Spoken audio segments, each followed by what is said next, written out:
우리가 올 2023년의 첫 시작을 우리를 구원하신 그 복음의 진리됨에 대하여서 살피는 것에서 시작하였죠. 여러분, 이 복음을 믿어 하나님의 백성이 된 사람들에겐 영생이 있습니다. 영생 가운데, 영원한 생명 가운데 거하게 되었습니다. 그렇게 되었을 때 주님께서 주신 이 생명이 무엇인가 하는 것에 대하여서 우리가 또 이제 큰 여정 속에서, 긴 여정 속에서 또 하나하나 살펴가는 가운데 있는 중에 먼저 이 생명을 우리가 생각하려면 우리가 정말 생명을 가진 자인가라는 것을 다시 한번 확실하게 하는 것이 필요하여서 우리 부활주일 전에, 우리 고난주간 전에 그 부분까지 우리가 살펴보고 이제 오늘은 두 번째 부분, 아마 이게 제가 볼 때는 일단은 이런 식으로 나가면 48번을 가야 되는데 48번을 가게 될지 아니면 하나님께서 또 이렇게 주제를 또 묶어주시고 어떤 경우에는 더 자세하게 해야 될 부분도 있을 것 같고요. 하여간 모르겠습니다. 하나님께서 인도하시는 대로 우리가 한 주제 한 주제를 살피면서 나아가고자 합니다.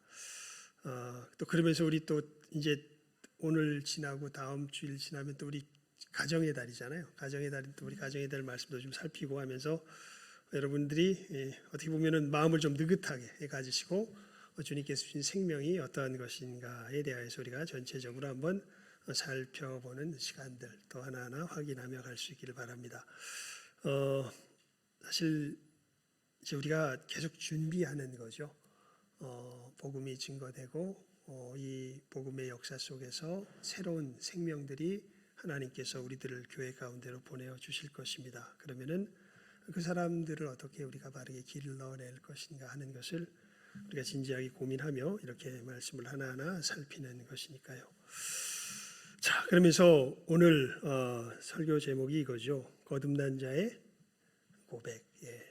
거듭난 자는 사실은 제가 이렇게 큰 제목 세 가지로 요약한 이 분명한 특징을 사실은 나타냅니다. 그리고 이 부분을 살필 때 늘 조심스러운 부분인데 이게 뭐냐면 아마 이러한 예가 적당할 텐데요. 어떤 한 고약한 검사가 있습니다. 검사가 어떤 한 사람이 상습적으로 자기 아내를 때린다는 죄목으로 이제 고소를 당해서 이 사람을 신문하는 과정에 있는데요. 이렇게 질문을 합니다.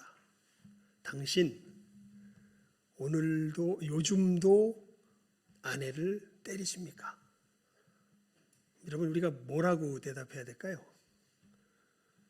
아니요. 그러면 요즘은 안 때리지만 옛날엔 어떻게 해요? 때렸다는 거예요. 예, 그러면 때렸다는 겁니다. 그러니까 예, 아니요로 대답하면 뭘로 대답하든지 어떻게 했다는 거예요? 때렸다는 거예요. 이 거듭남의 문제, 특별히 우리가 예수 그리스도를 믿는 그 믿음에 관한 문제, 그냥 제가 아주 단순하게 이렇게 누가 구원받은 사람이냐, 누가 거듭난 자냐라고 할 때 예수님의 십자가의 죽으심과 부활이 나를 죄에서 건지시는 나를 내 죄에서 건지신 구원의 사건임을 믿어서 그 예수님을 나의 구주로 영접한 사람이야말로 거듭난 사람입니다. 그런데 여러분, 이것이 계속 이것을 강조하다 보면요, 내가 믿어서 어떻게 돼요? 거듭났다 이렇게 생각하게 되는 순간에 보면 신기하게도 우리들의 믿음이 흔들리게 되는 것을, 그러니까 우리들 마음 속에 있는 평안함이 흔들리게 되는 것을 보게 됩니다. 아까 그 질문을 왜 드렸냐면요, 구원파 있죠. 구원파가 아주 이런 요상한 질문을 잘 던져요.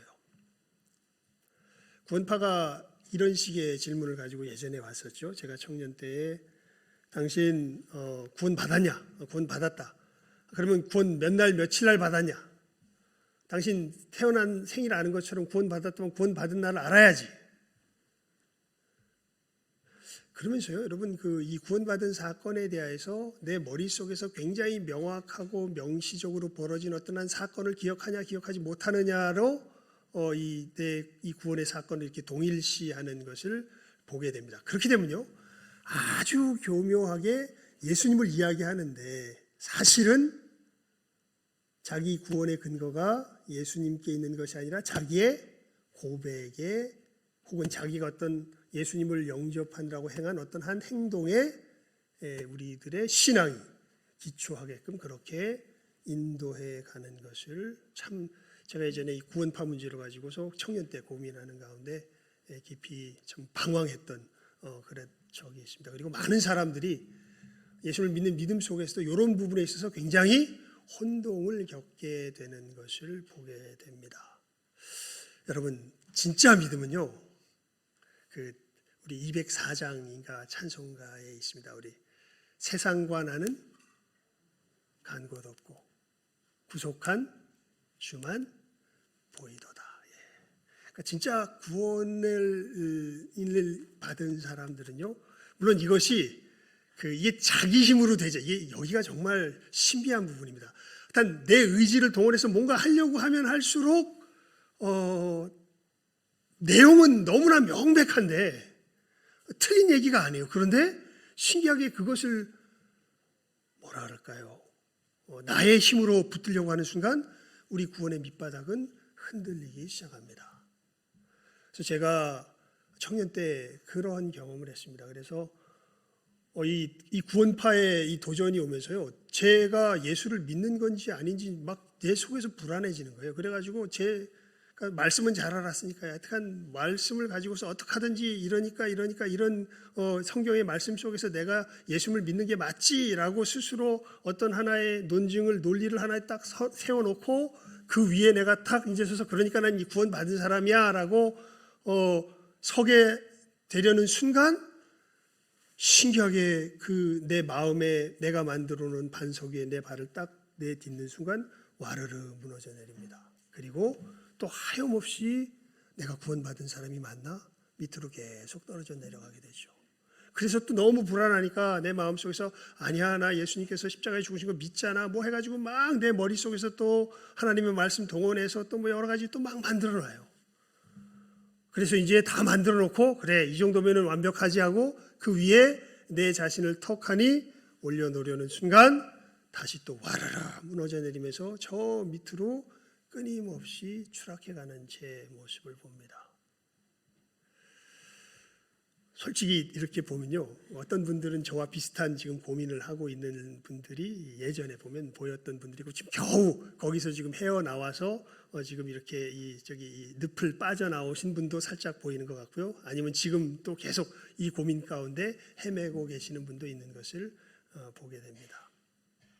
여하간 여러분, 제가 어떻게 나왔냐면요, 그러니까 아무리 내 마음 속에서 아무리 그럴듯한 틀린 얘기는 아니에요. 정말 말씀이 있는 얘기인데 내 마음 속에서 이것을 막 쌓아서 거기에 올리려는 순간 무너지고 올리려는 순간 무너지고 정말 어찌할 수가 없어서요. 정말 어느 날인가 또 그러고 있다가 제 마음 깊은 곳에서 그냥 뭘 세우는 게 아니라 그냥 정말 간절하게 구조를 요청했습니다. 주님, 저를 그냥 뭐 도와주십시오 이런 얘기도 아니에요. 그냥 주님 하면서 또 그 의심 가운데 제 마음이 내려갈 때 예수님 하며 주님께 도움을 구했을 때 신기하게요, 끊임없이 추락해 가던 내 영혼이 든든한 반석 위에 서게 되는 것을 경험합니다. 그리고 내가 그렇게 내 속에서 세우려고 했던 그 말씀들이 그것이 내가 세우는 것이 아니라 주님께로부터 주어지는 약속으로서 마저 믿어지기 시작하는 거죠. 여러분, 사도 바울이 그렇게 갈라디아서 2장 20절에서 고백하잖아요. 내가 그리스도와 함께 십자가에 못 박혔나니 그런즉 이제는 내가 산 것이 아니 오직 내 안에 그리스도께서 사신 것이라. 진짜로요, 예수님을 믿는 사람들은요, 내 안에 사는 이가 누가 아니라, 내가 아니라 예수님인 것을 압니다. 그것이 다르게 표현되면 오늘 본문처럼 표현돼요. 우리 그 8절 말씀, 특별히 8절 말씀, 이게 핵심인데요. 우리 암송 구절로 제가 이걸 적어놨습니다. 우리 함께 읽어볼까요? 시작 한번 읽습니다. 시작. 우리가 살아도 주를 위하여 살고 죽어도 주를 위하여 죽나니 그러므로 사나 죽으나 우리가 주의 것이로다. 로라. 예, 아멘. 여러분 누구 겁니까? 여러분 그냥 주의 것으로 말해야지 뭐 이런 게 아니라 실제로 여러분은 누구의 것입니까? 예수의 사람은요, 이 사도 바울의 고백이 자기 속에서 이렇게 뭐라 그럴까요? 그냥 이렇게 흘러나옵니다. 이게 의심이 안 된다는 게 아니에요. 내가 주의 것이 맞을까라는 의심이 전혀 안 된다는 뜻은 아니에요. 그런데 늘 이 의심을 정말 주의 것이 된 사람들은 어떻게 할까요? 이깁니다. 왜냐하면 내 안에 누가 사시기 때문에, 예수께서 사시기 때문에 이겨요. 우리 그리스도인들로서 죄 짓습니까? 안 짓습니까? 짓죠. 예. 근데 어떻게 우리가 천국을 확신할 수 있습니까?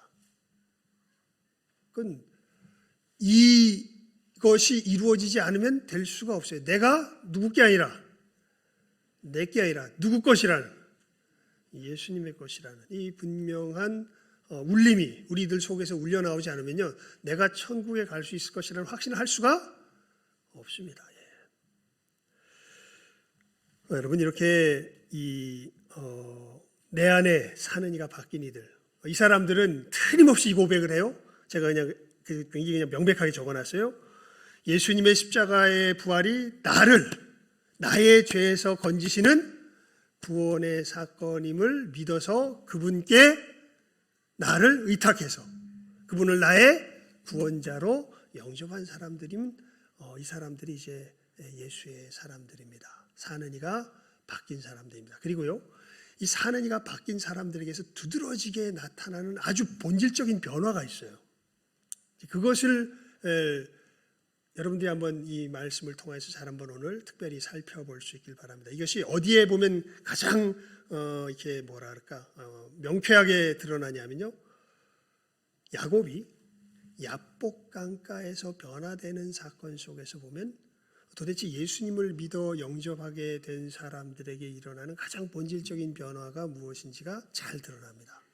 거기 보면요, 여러분, 야복 강가에 야곱이 들어갈 때 뭘 고민하면서 들어갔냐면 자기 생존을 고민하면서 들어갑니다. 그래서 우리 성경을 읽어보면 알아요. 자기 삼촌 사기꾼, 자기보다 더한, 야곱이 사기꾼이거든요. 속이는 자 아닙니까? 근데 자기보다 더한 인간이 자기 삼촌이에요. 그래가지고 삼촌에게 그렇게 사기를 당할 뻔하는데 하나님의 도우심 가운데 그 모든 삼촌의 계계를 물리치고 한 재산 챙겨가지고 이제 하나님의 약속의 땅 가나안으로 돌아오게 되죠. 그런데 이미 여기 떠날 때 누구를 속이고 갔어요? 자기 형 에서를 속이고 갑니다. 그래서 에서가 속에서 이를 갈고 있습니다. 그래서 사실은 그 가나안 땅을 떠나게 된 이유가 자기 어머니가 리브가가 듣는 거죠. 에서가 내가 기회를 봐서 저놈을 죽이리라라는 얘기를 들어서 야 이거 안 되겠다 해가지고 자기 아들을 갖다 눈에 안 보이면 잊어버리겠지 해가지고 이 자기 삼촌 라반에게로 보내는 것 아닙니까? 그래서 야곱이 돌아오는데 보니까 400인을 거느리고 에서가 자기를 맞으러 오죠. 그러니까 아직 에서는 잊지 않고 있었던 거예요. 누구를 죽이려고? 야곱을 죽이려고 에서가 쫓아오게 될 때, 그때 이제 야곱이 이거 어떻게 여기서 내가 살아날 수 있을까? 이거 가지고 고민하는 가운데 어디로 이르게 돼요? 야복 강가에 이르게 됩니다. 그래서 하나님을 찾는 것도요, 그때까지 보면 야곱이 왜 하나님을 찾나 하면 이 에서의 손길에서 자기 목숨을 구원받기 위해서 찾아요. 근데요, 야복 강가에서 놀라운 변화가 일어납니다. 어떤 변화가 일어나냐면 야곱이 깨달아 알게 돼요. 내 삶의 진정한 문제는 지금 내게 당면한 진짜 문제는 에서가 나를 죽이려는 것이 진짜 문제가 아니라 하나님이 나를 뭐 하려는 것이 진짜 문제다. 떠나려는 것이 진짜 문제다라는 것을 알게 됩니다. 여러분, 예수 그리스도 안에서 거듭난 사람들의 가장 본질적인 변화가 무엇이냐면요, 여기에 변화가 일어납니다. 예수님을 믿기 전에는요, 자기 삶에서 제일 큰 문제가 뭘까요? 여러 가지 눈에 보이고 손에 잡히는 사건들이에요. 뭐 야곱 경우에는 누구? 에서.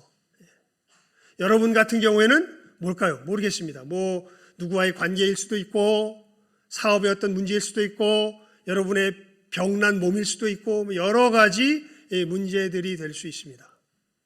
그런데 진짜 거듭난 사람들에게는 진짜 문제는 이런 문제, 뭐 사업, 건강, 심지어 내가 이 땅에서 죽는 것까지 포함해서 진짜 문제가 아닌, 이거보다 훨씬 더 중요한 문제가 있다는 것을 알게 됩니다. 그게 뭐냐면 하나님과 나와의 뭐예요? 관계입니다. 내가 하나님께로부터 버림받을 수 있었던 그런 존재였고, 내가 하나님을 버렸던 그런 존재였던 것을 알고 예수 안에서 거듭나게 되면, 그래서 여러분 사도 바울이 그렇게 구원의 역사를 표현하죠. 예수님께서 십자가에서 이루신 것은 우리를 죄에 대하여 죽게 하고 의에 대하여 하나님께 대하여 살게 한 역사를 이룬 것이 바로 예수님의 십자가의 구원의 역사입니다. 그래서 이 은혜를 받은 사람들은 그 영이 변화돼요. 변화된 것의 가장 본질적인, 뭐랄까요, 가장 근본적인 이 변화된 모습이 뭐냐면, 진짜 문제가 내 삶에 다른 어떤 구체적인 상황이 아니라 하나님과의 무엇이? 관계가 되는 것이 바로 이 진정한 변화가 됩니다. 그래서 야곱이 야복강가에서 여러분 하나님과 씨름하면서 하나님께서 야곱을 떠나려고 하니까 야곱이 뭐라고 기도해요? 아니, 사실 이전 기도 같으면 이렇게 기도해야 정상 아니에요? 하나님, 떠나는 건 좋은데 제발 나를 누구의 손에서만은, 에서의 손에서만은 건져주고 떠나십시오. 이게 일관성 있는 기도가 되겠죠. 그런데 야곱이 뭐라고 기도합니까? 그 순간에 모는 온데간데 없이 다 사라져버리고, 에서는 온데간데 없이 다 사라져버리고 뭐라고 기도하죠? 하나님, 나를 축복하지 않으면 내가 못 놓습니다. 뭐가 부서졌는데도, 자기 환도뼈가 부서졌는데도. 여러분, 이 동일한 기도가요, 모세가 이스라엘 백성을 위하여 기도할 때도 동일한 기도가 드려지는 것을 보게 됩니다. 이스라엘 백성들이 송아지 사건으로 어떻게 됩니까? 하나님과의 바로 맺었던 언약, 10계명을 통해서 하나님 백성 될 언약을 맺죠. 10계명 중에 두 번째 계명이 뭐예요? 너를 위하여 새긴 우상을 만들지 말며 그것들에게 절하지 말고 그것들을 섬기지 말라 이야기했는데, 모세가 이 언약의 법을 받기 위하여 시내산에 올라간 그 40일 기간 동안 이스라엘 백성들이 견디질 못하고 아론에게 이야기하죠. 우리를 위하여 새긴 우상을 만들어내라. 그래서 아론이 금을 모아다가 불에다 집어넣었더니 송아지가 튀어나오고, 이스라엘 백성들은 그 금송아지 앞에서 즐거워하며 뛰놀죠. 여러분, 그렇게 돼서 하나님께서 이제 이 백성을 다 멸하고 너로 새로운 민족을 세워서 내가 그 약속을 진행해 가겠다, 하나님께서 막 이야기하니까 모세가 차라리 내 이름을 생명책에서 지울지언정 이 백성들, 하나님의 백성들을 버리지 마시라고 이야기하는 가운데, 하나님께서 이렇게 말씀하세요. 모세에게, 야, 그럼 좋다. 이 백성들에게 한 약속 내가 지켜주마. 이들로 가나안 땅에 들어가서 가나안 땅을 얻게 하고 거기서 살게 해주긴 하겠는데 나는 그들과 함께 가지 않겠다. 그때 모세가 기도하죠. 하나님, 그렇게 하시면 안 된다고. 그때 이제 생명체기가 그때 나오네요. 참. 하나님께서 우리의 하나님이 되시지 않으면 우리가 거기 가서 가나안 땅에 들어가서 그 땅을 얻는 것이 무슨 소용이 있겠냐고.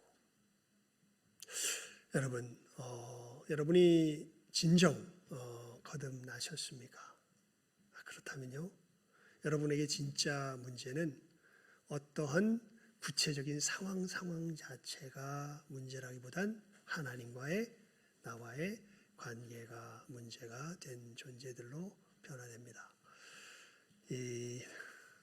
그래서 정말 두려운 건 하나님이 나를 떠난 것 같은 그런 상황이에요. 사실 하나님 안 떠나는데, 예수 안에 있는 사람은 하나님 안 떠나는데, 정말 이 거듭난 사람들, 구원받은 사람들의 이 가장 근본적으로 변화된 건 하나님이 나를 버리셨는가?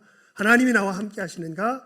이것이 정말 그 사람의 가장 중대한 문제가 됩니다. 여러분, 그래서 사실 이걸 보면 우리가 어떻게 보면 현실적으로 되게 알 수 있는데, 여러분, 예배에 나오는 것이 이것이 하나님 앞에서의 내 마음에서의 하나의 그 기쁨이요 즐거움이요 설레임입니까? 아니면 정말 기대함 가운데 나옵니까? 아니면 마지못해 나옵니까? 이건 정말 우리들이 마음 속에서 내가 진짜 거듭난 사람인가 그렇지 않은가를 아주 현실적으로 우리 자신 진단해 볼 수 있는 굉장히 중요한 하나의 기준이 됩니다. 이 속에서 정말 하나님이 나의 하나님이 되시고 하나님과의 관계가 바르게 유지되는 것이 가장 중요한 것임을 알면서, 여러분, 하나님과의 관계가 바르게 유지된다는 게 뭘까요? 결국은 그게 오늘 우리 유초등부 어린이부 아이들에게도 예배가 삶이다라고 이야기할 때 하나님을 우리는 예배하는 자다. 여러분, 하나님을 예배한다는 게 구체적으로 어떤 걸까요? 이제 우리가 예수 그리스도 안에서 하나님을 대하여 살았다 그랬는데, 하나님을 대하여 살았다는 게 나는 하나님을 예배하는 예배자라는 것이 현실적으로 뭘 의미할까요? 뭘 의미하냐면요, 정말 내 삶이 십계명의 모습과 얼마나 일치하는가를 살펴보면 내가 얼마나 하나님의 백성다운가를 사실은 우리 속에서 확인해 볼 수 있습니다. 그러니까 하나님을 정말 예배하는 사람은 단순히 이 예배 시간을 지키는 정도가 아니라 사실은 그 삶이 무엇을 드러내는 이 광채가 되냐면 하나님의 법을 드러내는 광채가 됩니다. 그것을 그래서 예수님께서 이렇게 요약해 주시죠.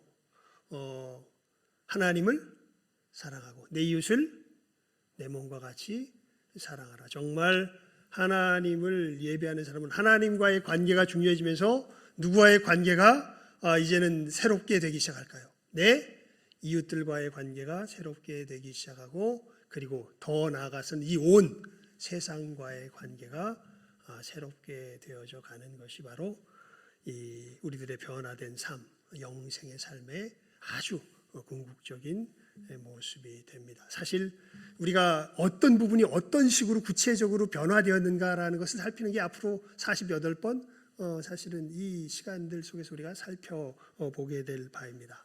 자, 그런데요, 여러분, 이렇게 예수님 안에서 정말 이제 예수님을 믿은 사람은 이 하나님과의 관계가 가장 중요한 것으로 바뀐 사람들이에요. 그런데 이게 삶 속에서 보면 우리 영혼은 그렇게 바뀌었는데, 우리 이제 말씀을 보는 게 좋겠습니다. 로마서 8장을 한번 펴보십시오. 로마서 8장입니다. 우리 10절과 11절 말씀인데요. 로마서 8장 10절과 11절 말씀 시작하면 읽습니다. 로마서 8장 10절과 11절 말씀 시작하면 읽습니다. 시작. 또 그리스도께서 너희 안에 계시면 몸은 죄로 인하여 죽은 것이나 영은 의를 인하여 산 것이니라. 예수를 죽은 자 가운데서 살리신 이의 영이 너희 안에 거하시면 그리스도 예수를 죽은 자 가운데서 살리신 이가 너희 안에 거하시는 그의 영으로 말미암아 너희 죽을 몸도 살리시리라. 아멘.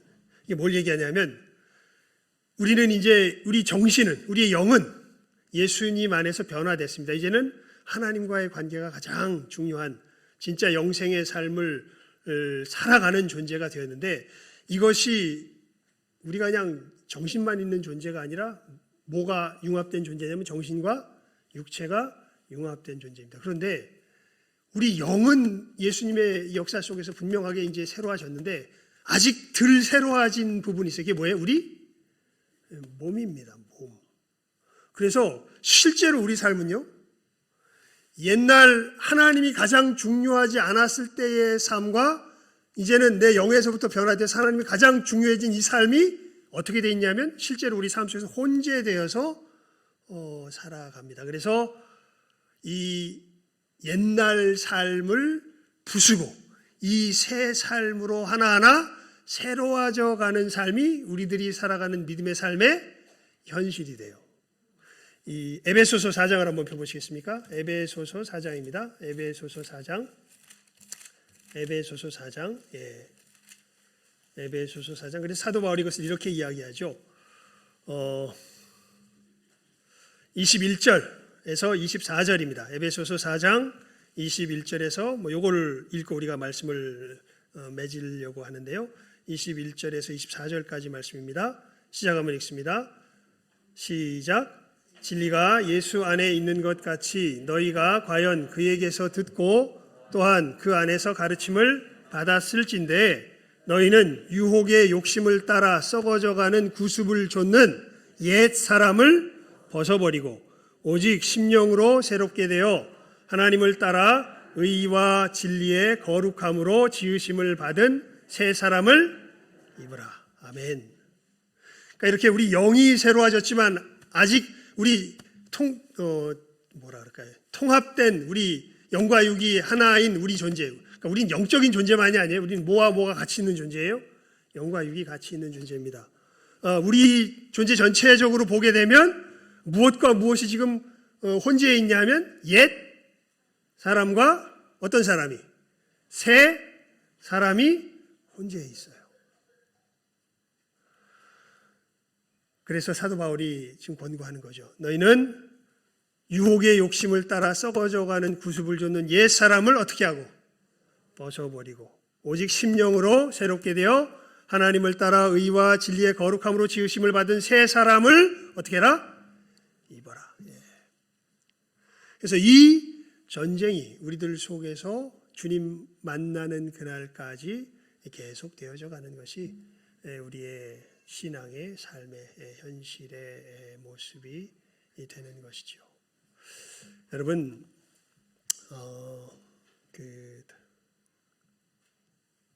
이것에 대한 가장 역사적인 정말 좋은 예가요. 세계 제2차 세계대전에서 연합군이 독일군을 물리칠 때의 모습입니다. 이 노르망디 상륙 작전이 성공하면서요. 이미 그게 성공되는 순간 제2차 세계대전은 연합국의 승리로 결정되어져 버립니다. 그런데 이 노르망디 상륙 작전이 성공한 다음에 베를린 함락까지가 1년이 넘는 시간에 정말 엄청나게 치열한 전쟁이 벌어지고요. 제가 몇 번 말씀드렸죠. 이때 인류 역사상 최초의 부대가 탄생하는데 그게 뭐냐면 공수부대입니다. 그전에는 비행기를 이용해서 뭐 하는 게 없었거든요. 근데 이제 문명이 발달하면서 비행기가 나타나고 비행기에다가 미리 잘 훈련된 군사들을 실어가지고 미리 우리가 진격할 그 요지에다가 침투시켜서 여기를 정리해놓고 이 사람들이 밀고 가는 식의 이런 아주 이 인류 역사상 없었던 어떤 이런 전략을 세워서 이제 베를린까지 함락해서 들어가는데 이제 그때 그 전쟁이 얼마나 치열하고 정말 어마어마한 전쟁이었는가라는 것을 스티븐 스필버그 감독이 밴드 오브 브라더스라고 하는 이 영화를 만들어 가지고 이제 제 5중대 이지 컴퍼니라고 5중대의 사람들이 어떻게 전쟁을 해 나가는가 하는 요것을 갖다가 스토리로 만들어서 이제 다큐멘터리 같은 영화죠, 사실은. 이 전쟁의 치열함을 보여주는데 거기 보면 이미 전쟁은 노르망디 상륙 작전이 성공해서 이미 승리가 못했지만 결정되었죠. 그래서 D-Day라고 그러죠. Determined Day입니다. 결정된 날이다. 승리가 결정된 날이다. 그런데 V-Day, 빅토리 데이, 승리의 날 베를린이 함락되는 그날까지 이렇게 정말 이 공수부대와 여러 연합군 이 군사들이 정말 수많은 사람들이 희생하면서 치열한 전쟁을 거쳐서야 뭐가 함락이 돼요. 이 베를린이 함락이 되면서 전쟁이 끝나게 되는 것을 보게 되죠. 그 점에서 우리가 믿음의 길을 걸어가는 것도 비슷합니다. 여러분, 이미 예수님께서 십자가에서 죽으시고 부활하심으로 승리는 어떻게 됐어요? 그때 이미 디터민 됐습니다. 그때가 D-Day예요.